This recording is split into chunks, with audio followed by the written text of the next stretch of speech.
peyama weçiye hûn dixwazin çi ji xelkê re bibêjin çi ji aliyên siyasî re bibêjin we plan heye ku aliyên siyasî jî bibînin ji bilî aliyê fermiyê hikûmî Hoşka delal em hatin evra birastî jî em dixwazin gelê me baş fan bike em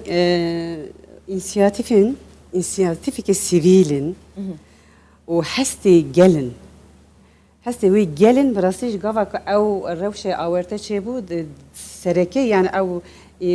çi dibêjin daxwaz ji me ew inisiyatif bi xwe daniye em hatin evra yani hewa bixwe biryar dane Belê yani ere ew ne layê kesê em ser xwe hatine em bi inisiyatîfa xwe hatine ji bo ku em dilê gelê xwe ne em hestê gelê xwe ne razim gelê me bi rastî di wî warî de ew keda me ew daxwazê me baş fan bike şaş fan neke ew yek belê ez bi xwe jî yek jî zarokê axa birindarim ku berî dersîm yani jenosaydekê jiyan bûye niha 30 sal zêdetir ku ez bi xwe jî zaroktiya min ciwantiya min haya îro li karê huner de ez wan êş û kelema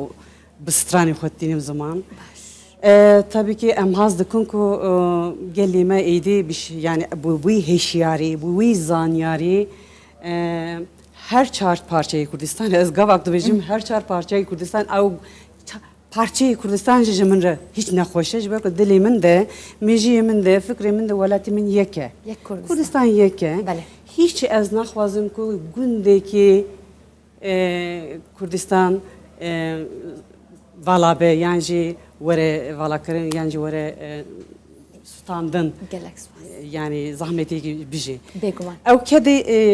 hemû hunermend jî mamose serî de yemû hemûyan jî heya îro birastî lorînê dayîka bû êşî dilê dayîka bû îro şimdi jî em hemû hunermend jî naxwazin ew dubara be bêguman gelek spas hiç yani gelek spas